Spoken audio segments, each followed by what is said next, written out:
Ma'am, with all due respect, this area is for active duty personnel.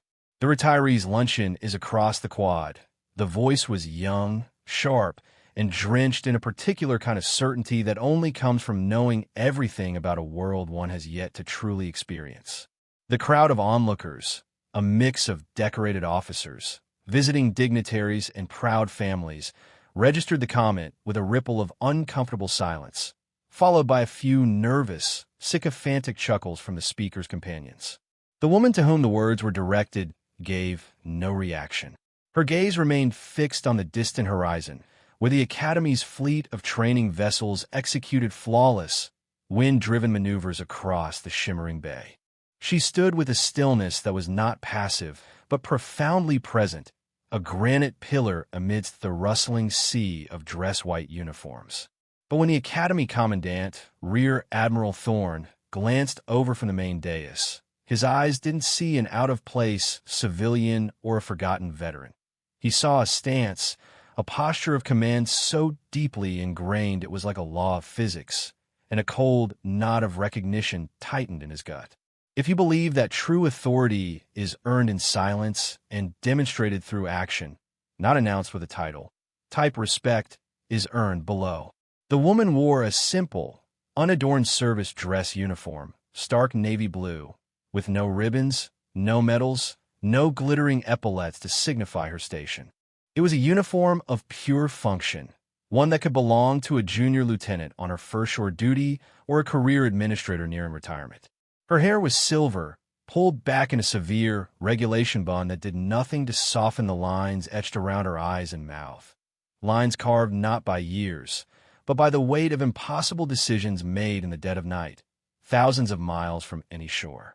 She was of average height, with a frame that seemed deceptively slight until you noticed the breadth of her shoulders and the quiet, immovable way she occupied her space. Her hands, clasped loosely behind her back, were not the delicate hands of socialite, but the steady, capable hands of a master technician, someone who understood the intricate mechanics of a warship's heart as intimately as her own. It was this unassuming presentation that had drawn the attention of Cadet First Class Julian Miller and his two shadows.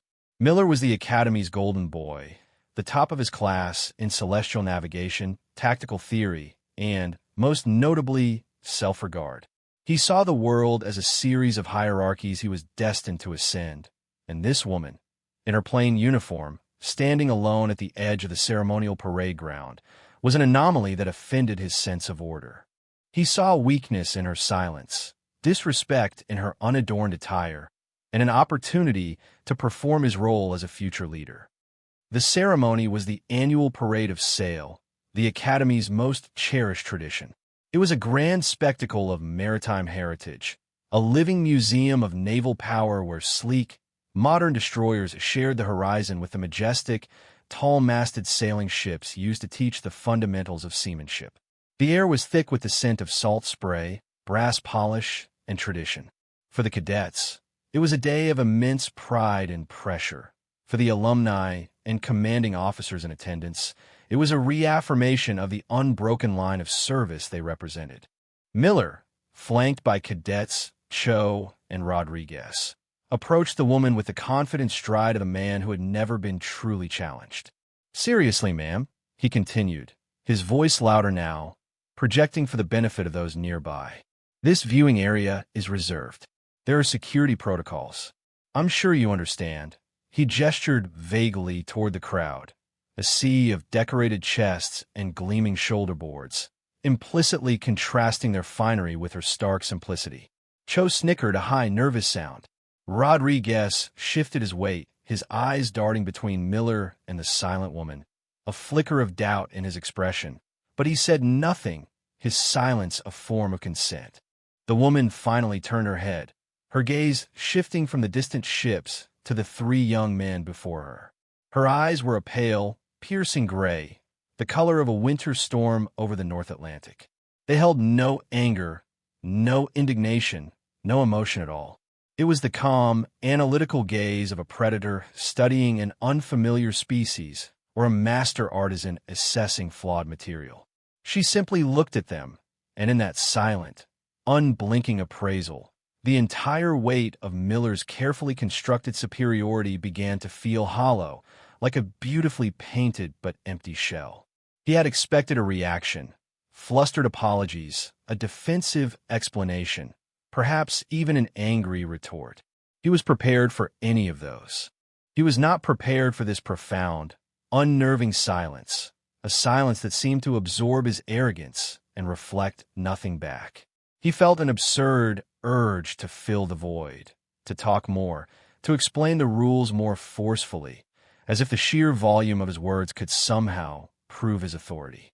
"We're just trying to maintain decorum," he finally managed, his voice losing some of its crisp certainty. "The Commandant is very particular about who has access to the command overview." Her only reply was a slow, almost imperceptible nod. Then she turned her attention back to the water, her focus absolute, dismissing them as completely as if they had been a gust of wind. The humiliation of it was more potent than any verbal rebuke. They were nothing, not even worthy of a response. The small crowd that had been observing the interaction now looked away, their own discomfort palpable. Miller stood frozen for a moment, his face flushed with a confusing mix of anger and shame. He had asserted his authority and been met with an indifference so total it bordered on contempt. He had tried to put her in her place, and instead, he felt as if he had just announced his own irrelevance to the universe. A sudden, violent gust of wind tore across the parade ground, a rogue element in an otherwise perfect day. It whipped the massive ceremonial flags lining the dais, making them snap and thunder like cannon fire. The crowd murmured, clutching their hats. High above them all, affixed to the peak of the historic signal tower, was the centerpiece, the colossal Academy ensign, a flag the size of a small house, heavy with embroidered thread and centuries of tradition. It was hoisted on a custom-built steel mast, a modern concession to the flag's immense weight. As the wind howled again, a sound cut through the air that was not the flapping of canvas. It was a high-pitched, metallic shriek, the sound of tortured steel. Every head on the parade ground snapped upward. A collective gasp rippled through the crowd. One of the primary tension cables supporting the massive flagpole had snapped, its severed end whipping through the air like a silver serpent. The great mast, now held only by a single remaining cable and its base anchor, sagged grotesquely to one side, groaning under the combined strain of its own weight, the force of the wind, and the violent thrashing of the enormous flag. It was leaning at a precarious angle, directly over the section of bleachers reserved for the youngest cadets, the plebes, who were attending their very first parade of sail. Panic began to set in. Officers started shouting orders, but the chaos of the wind and the sheer shock of the moment rendered them ineffective. A maintenance crew began to scramble toward the tower's base, but they were too far away, their movements clumsy and slow in the face of imminent disaster. Rear Admiral Thorne was already on his radio, his voice a bark of command, but he knew, with the cold certainty of a man who understood engineering, that it was too late. The remaining cable was vibrating, humming a low, fatal tune. It would not hold. The mast was going to fall. Miller and his friends were frozen, their earlier arrogance replaced by the wide-eyed helplessness of children. They were trained for tactical scenarios, for naval combat, for leadership on the deck of a ship. They were not trained for this, a sudden, catastrophic failure of physics. They stared upward, mouths agape, as the massive steel pole began its slow, inexorable descent. It was in that moment of collective paralysis that the woman moved. She did not run. She did not shout. Her movement was a study in pure, unadulterated efficiency, a flow of action born from a lifetime of reacting to chaos. She took 3 precise steps to her left, placing herself beside a large, ornamental brass cleat used to moor ceremonial ropes. Her eyes were no longer on the horizon or the cadets. They were scanning the scene with an incredible, rapid-fire intensity, calculating vectors, stress loads, and potential points of failure. She saw the flailing, snapped cable. She saw the single, strained remaining cable. She saw the angle of the falling mast and the trajectory it would take. She saw the heavy, coiled halyard ropes at the base of a nearby flagpole, and she saw a solution. While everyone else was looking up at the problem, she was already solving it on the ground. Her voice, when she finally spoke, was not loud, but it cut through the wind and panic with the clarity of a ship's bell. "You," she said, her gaze locking onto a young, terrified-looking sailor who was standing nearby, frozen in place. "Give me the halyard." Double time. The command was so absolute, so imbued with an innate authority that the young man didn't question it. He simply reacted, his training kicking in as he sprinted to the flagpole and began uncoiling the thick, braided rope. She then turned to Miller. "Cadet, your belt." Miller stared at her, uncomprehending. "My belt, ma'am." "Now," she commanded, her voice dropping to a low, dangerous register. Without thinking, Miller fumbled with the buckle of his ceremonial leather belt and handed it to her. She took it, and in a series of fluid, practiced motions, looped it through the eye of the whipping, broken tension cable that was thrashing near the ground, creating a makeshift handhold. The steel was moving with lethal force, but she timed its arc perfectly, her hand darting in and out with a speed that defied belief.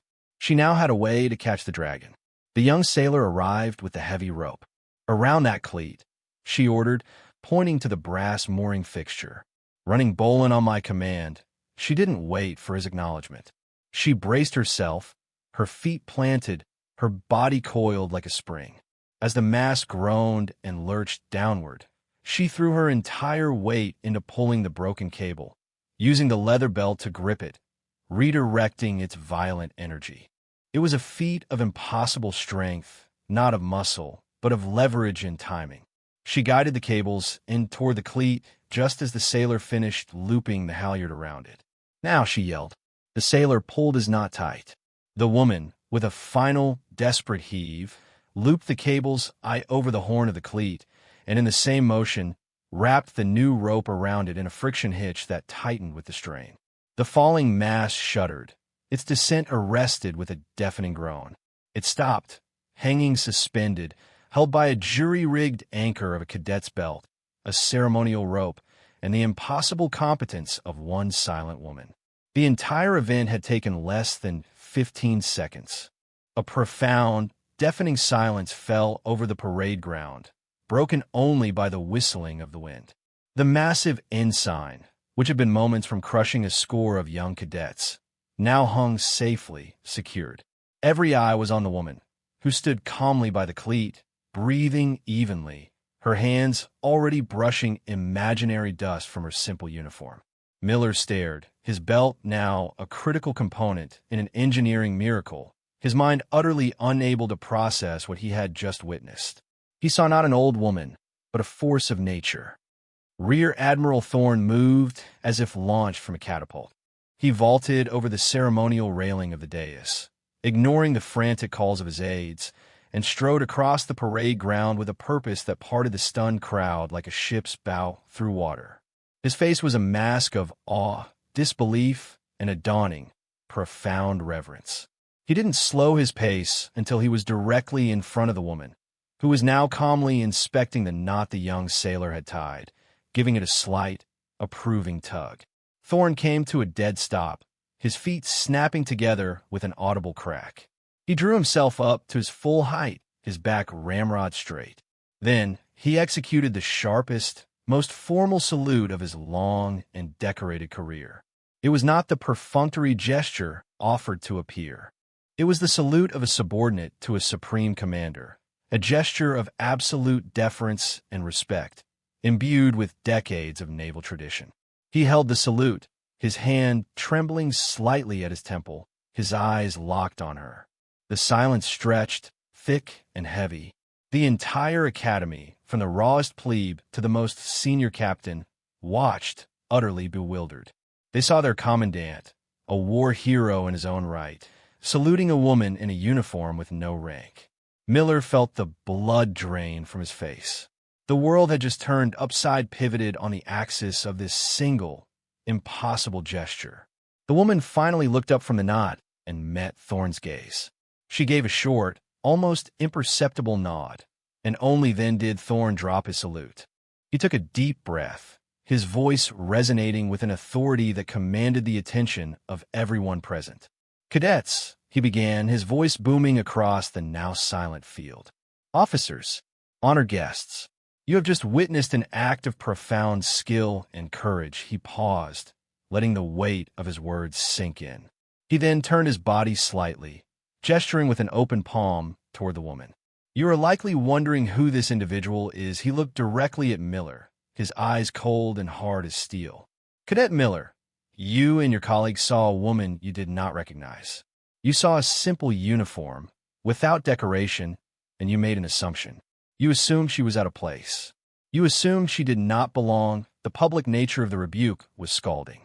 Miller felt 1,000 eyes on him, and he wished the ground would open up and swallow him whole.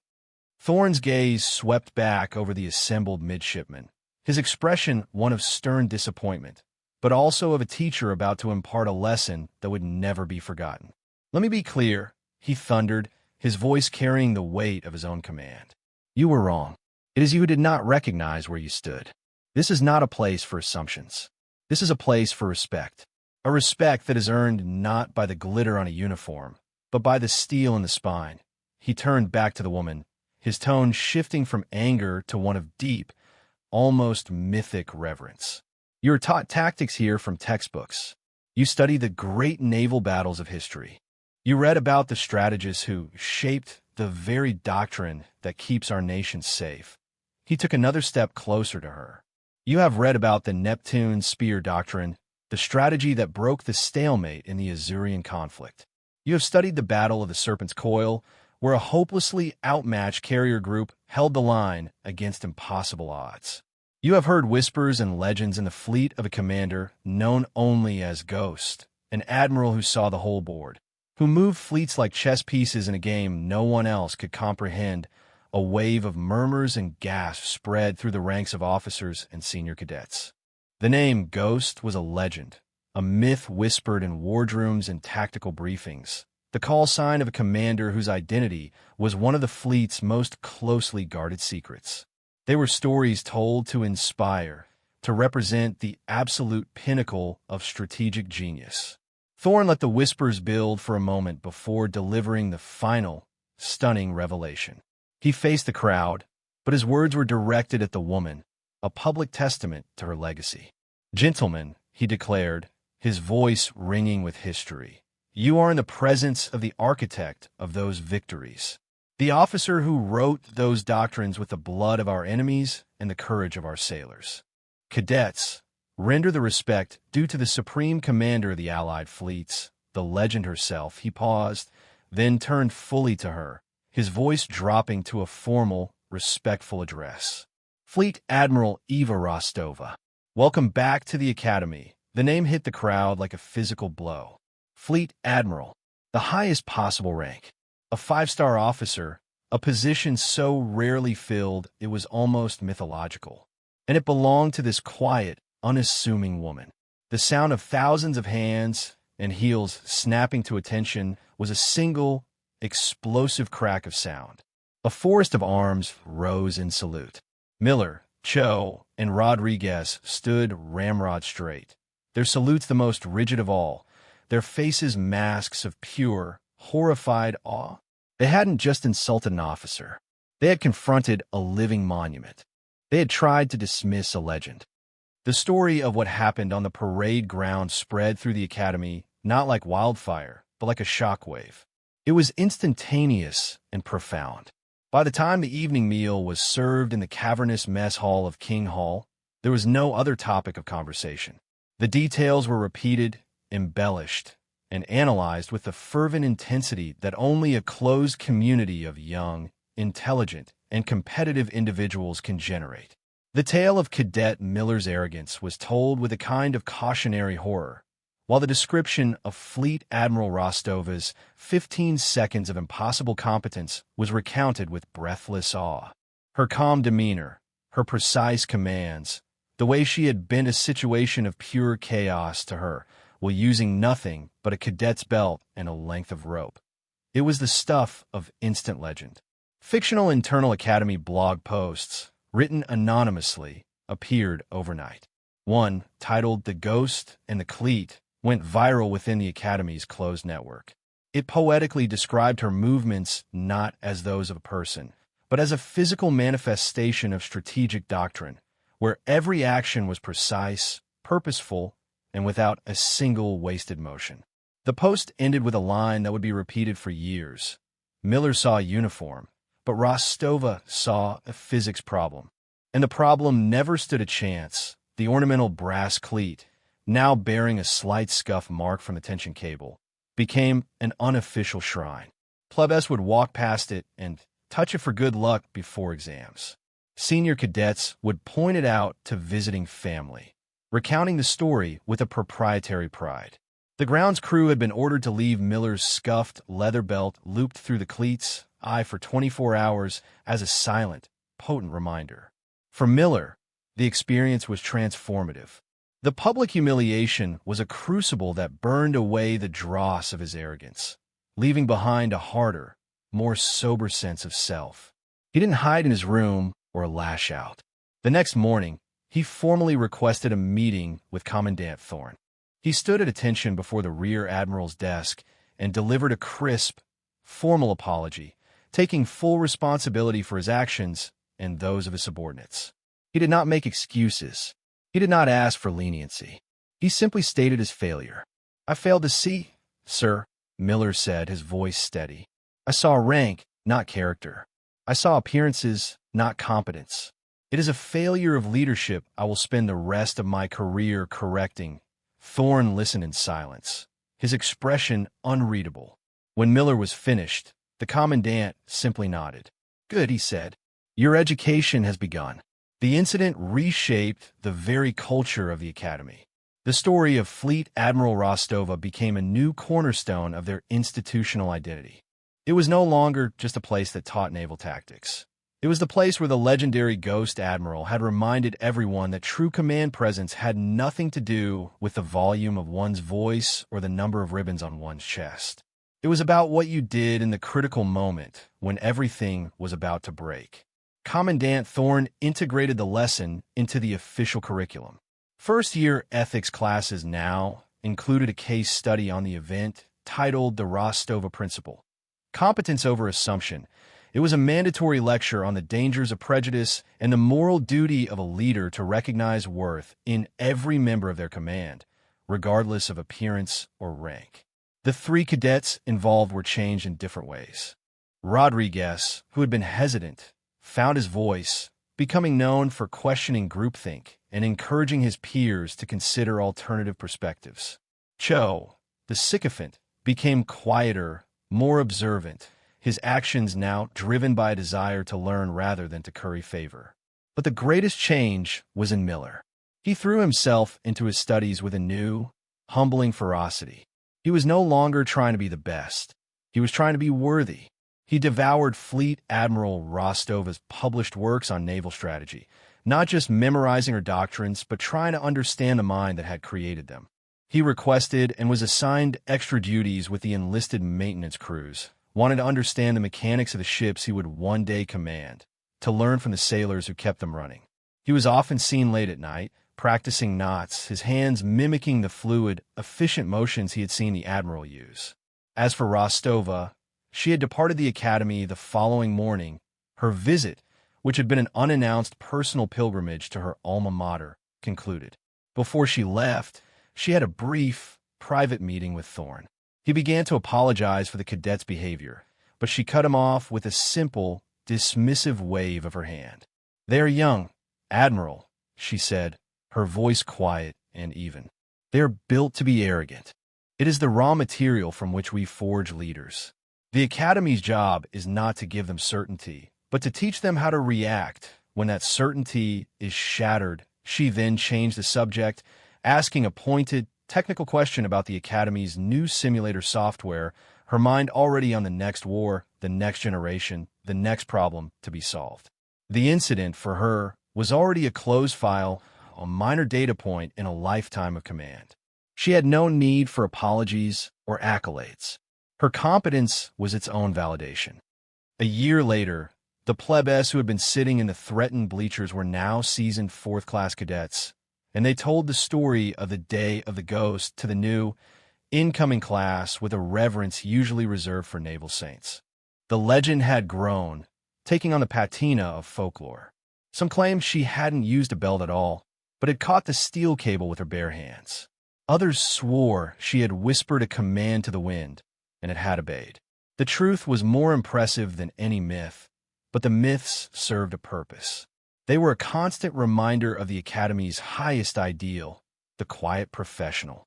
The lesson had taken root in the most practical of ways. A new tradition emerged, where senior cadets would deliberately place a junior officer or a highly experienced chief petty officer in a position of instructional authority during a drill, forcing the midshipmen to take orders based on demonstrated expertise rather than the rank on a collar. It was called a Rostova drill, and it was brutally effective at teaching humility. Julian Miller graduated with distinction, but not at the top of his class. He had sacrificed some of his academic standing for the hands-on knowledge he had sought out. On the day of his commissioning as an ensign, he stood on the same parade ground. As he took his oath, his eyes drifted to the brass cleat, which now gleamed, polished daily by an unknown admirer. He thought of the simple navy blue uniform, the storm-gray eyes, and the profound silence that had taught him more than any textbook. He understood now that leadership was not about being the loudest voice in the room, but the calmest heart in the storm. It was not about demanding respect, but commanding it through undeniable action. His first assignment was to a destroyer in the Pacific Fleet. During a complex refueling at sea maneuver in a building storm, a critical guidance line snapped. Panic flickered on the bridge.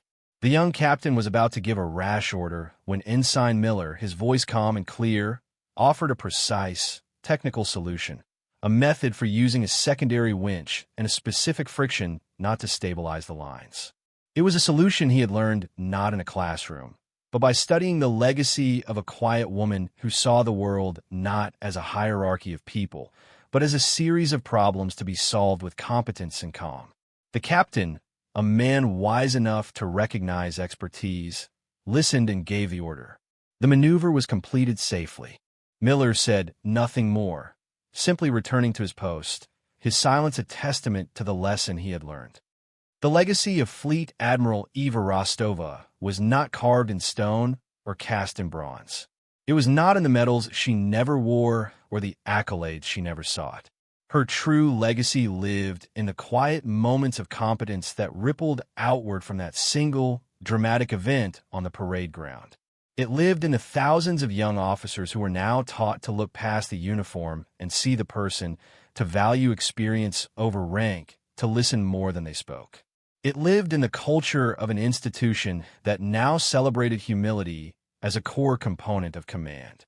True authority, the Academy now taught, is a force of nature. It does not need to announce itself. It is felt.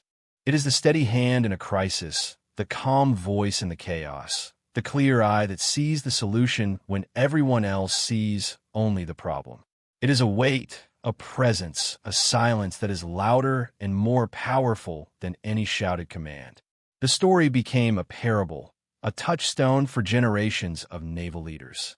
It taught them that assumptions are the anchor of fools, and that the most dangerous person on any battlefield is the one you underestimate. It was a reminder that respect is a debt paid to competence, and it is a currency that cannot be faked or demanded. It can only be earned, often in the very moments when no one is watching, when the only thing that matters is the task at hand. The world is full of noise, of people clamoring for attention, for recognition, for validation. But greatness, true greatness, does not clamor. It acts. It solves. It endures. It moves with a quiet confidence that needs no audience, because its purpose is not to be seen, but to succeed. The measure of a leader is not the title they hold, but the legacy they build, a legacy of action, of integrity, and of the silent, unwavering competence that holds the line when everything else is ready to break. For more stories where quiet competence triumphs over ignorant arrogance, and where silent professionalism defines their worth, subscribe to Unknown Heroine Stories.